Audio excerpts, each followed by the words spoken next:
¿Qué le parece la actitud del aparato de gobierno que no quiere modificar el presupuesto? En México me parece que es esto, sí.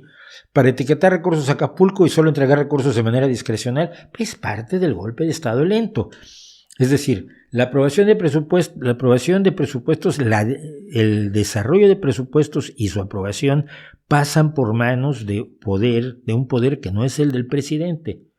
Pasan por manos del poder legislativo, que por mucho que lo controle el partido oficial, sigue teniendo voces disidentes.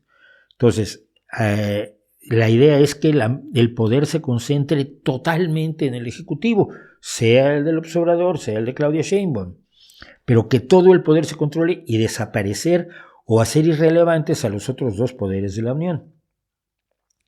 Que podemos ser enormemente cínicos y decir que efectivamente ha habido siempre connivencias desagradables entre los tres poderes, ya, pero precisamente por eso la idea es crear más muros entre los tres poderes para que sean independientes, en lugar de anularlos para concentrar todo el poder, todos los recursos, todas las tomas de decisión de absolutamente todo en manos del presidente de la República.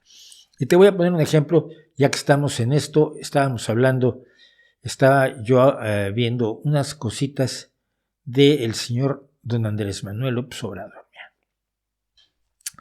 Andrés Manuel López Obrador es un autócrata en el sentido más tradicional de la palabra. No es que sea un tirano, no es que sea un dictador, no tiene cámaras de tortura, hasta donde sabemos, donde sus disidentes se van diluyendo, pero tampoco ha tenido necesidad de ello por el enorme apoyo popular del que dispone. Apoyo popular que uno puede discutir y discute, por supuesto, que es obtenido mediante estratagemas populistas del nivel más triste, más lamentable y más bajuno.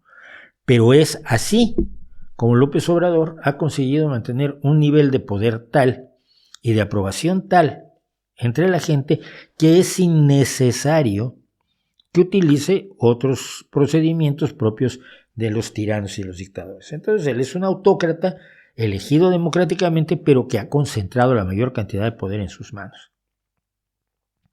Si a él le gusta el béisbol, el país se tiene. Esto es como en Corea del Norte. Si le gusta el golf a Kim Jong-un, te jodiste, hermano, tienes que aprender a jugar golf. Y peor que Kim Jong-un, porque Kim Jong-un cuando jugó por primera vez hizo 18 hoyos en uno seguidos, obviamente. Es la historia oficial, ¿eh?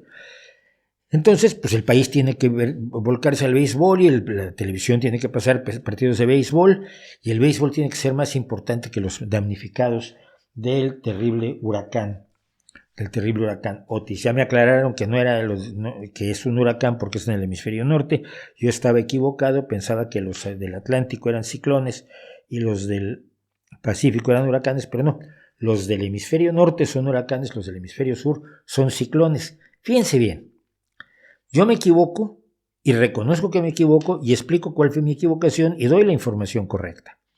Pregúntense ustedes de toda la gente que conocen cuántos se lanzan y dicen, no, yo me equivoqué y perdón. Y yo recuerdo cuando siempre que me dicen, oye, es que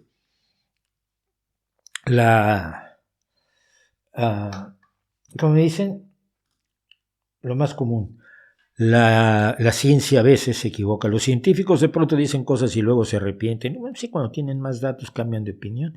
Lo raro es que la herbolaria nunca cambia de opinión, aunque se demuestre que algunas de las hierbas que aplican no sirven para nada, que la mayoría no sirve para nada, o que tiene efectos secundarios peligrosísimos, o que mata gente, o que la Ayurveda ofrece el consumo de metales pesados que pueden envenenarte, y entonces la Ayurveda no reconoce el error, sino que te receta más mercurio.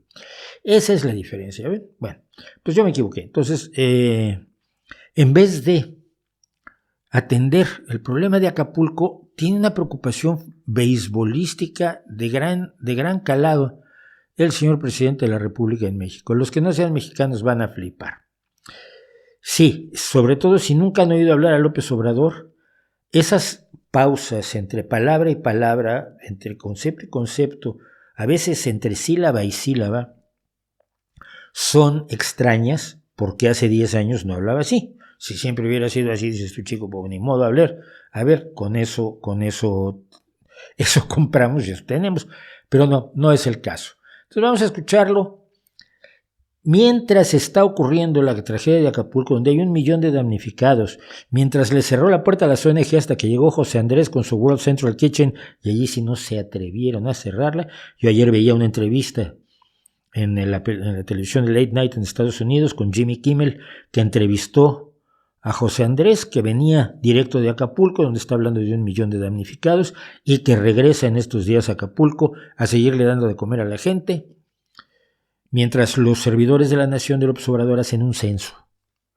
Y mientras pasaba todo esto en Acapulco y la gente está sin agua, sin comida y sobre todo sin la esperanza de qué va a pasar si la gran mayoría de quienes viven en los alrededores del gran centro vacacional de Acapulco trabajan en los hoteles, en los bares, en los restaurantes, en los establecimientos de playa, en todos los lugares donde atienden al turismo. Son una gran fuerza de trabajo especializadísima en el turismo que no va a aparecer por allí en mucho, mucho tiempo, si es que vuelve. Y esta es la preocupación del presidente. Y aprovecho, pues, también para hacerle un llamado a los dueños de los Padres de San Diego. Es un equipo de béisbol. Que están buscando manager. Y el manager nuestro, que obtuvo por primera vez 3er lugar en la competencia nacional de béisbol mundial, Benjamín Gil, es de primera. Ok, no sé qué es la competencia nacional de béisbol mundial, pero sí sé que esto quizás sea tema en otro momento, ¿no? Pero este es el señor de primero los pobres. Y hubo otra cosa que ya ha reiterado en varias ocasiones, pero que ahora lo volví a pescar en lo mismo. Él ha dicho que siempre hay que atender primero a los pobres. Ahora, hay varias formas de atender la pobreza. Los socialdemócratas, por ejemplo, consideramos que el esfuerzo por darle alimentación, educación, escuela y vivienda a la gente genera nuevas generaciones más capaces de huir de la pobreza a través de su propio esfuerzo, de sus conocimientos y en sus propios términos. López Obrador considera que son perritos y gatitos a los que hay que alimentar porque pobrecitos. Y cada vez que oigo yo esta comparación de López Obrador de la gente desfavorecida, la gente necesitada, los indios discriminados en México, discriminados por todos los que tienen la posibilidad de no sentirse indígenas, claro. Cuando pienso en las mujeres de los pueblos donde siguen siendo vendidas las niñas para que se casen, cuando pienso en los niños que no van a poder ir al bachillerato, que tendrán una primaria deficiente y que si tienen suerte una secundaria, pero el bachillerato es un sueño guajiro y la universidad, por supuesto, es imposible. Cuando pienso en toda esa gente que tiene derecho a una vida mejor, no entiendo cómo alguien puede ver las cosas así. Trátemelo de explicar usted. A ver, si uno tiene una mascota que acá en todas las casas hay y se les quiere mucho. Yo tengo a Balto. Un gatito, ¿sí? No. Un perrito. Sí. Una mojina. ¿Cómo se llama?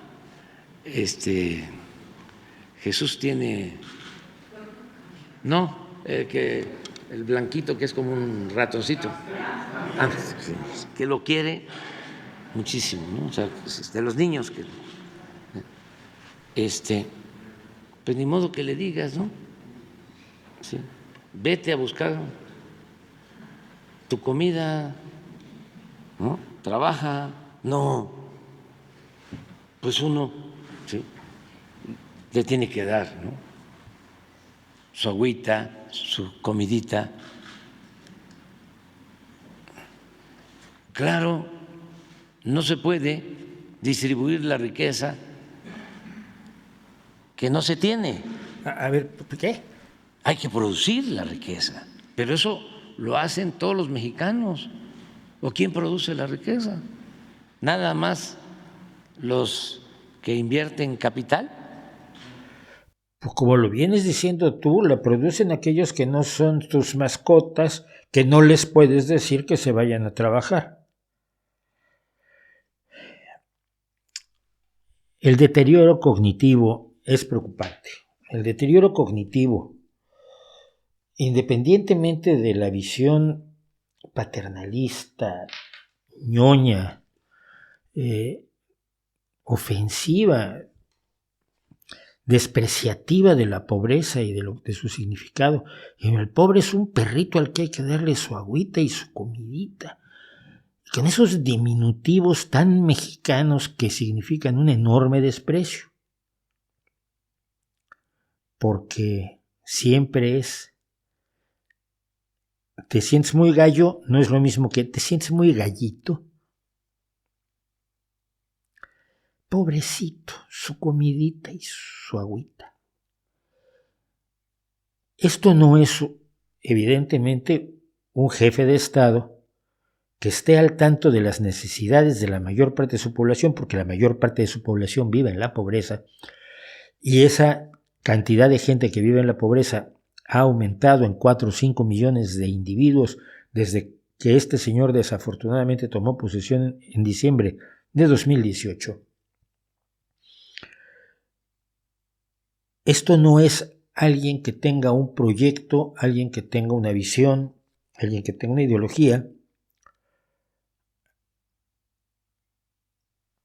Esto es alguien que tiene una visión del mundo tan enormemente pobre, tan enormemente simple, tan enormemente centrada en sí mismo, cosa que reveló mucho ahora en Acapulco, cuando si se hablaba de que había damnificados en Acapulco, era la prensa amarillista que le quería hacer daño a él. No que a alguien le importara el millón de personas que estaban sin comer, sin beber, sin electricidad, sin drenaje, viviendo en unas condiciones absolutamente terribles. Él se preocupaba porque si decían que el número de muertos era muy alto, lo afectaban a él. Ellos querían que hubiera muchos muertos, pero no los hay. Y además yo siempre gano las elecciones en Acapulco.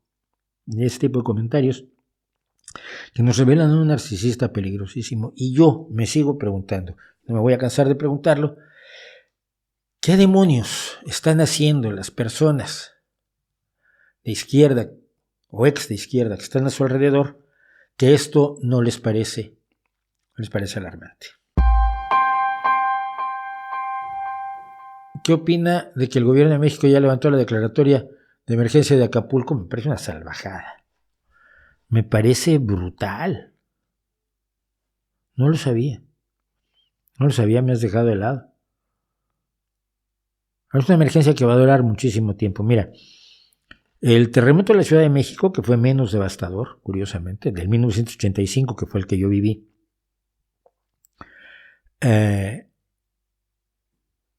tardaron meses en recuperarse los espacios, por ejemplo, los edificios que habían caído. Las vidas de los damnificados tardaron años. Allí nace la Asamblea de Barrios precisamente para exigir las viviendas de las personas que habían perdido su vivienda, y muchos tardaron muchos años en recuperarlas. La emergencia duró, que yo recuerde, 3 semanas. Pero era una emergencia en la que al menos el plan de N3 estaba funcionando. Creo que ahora ni eso está funcionando.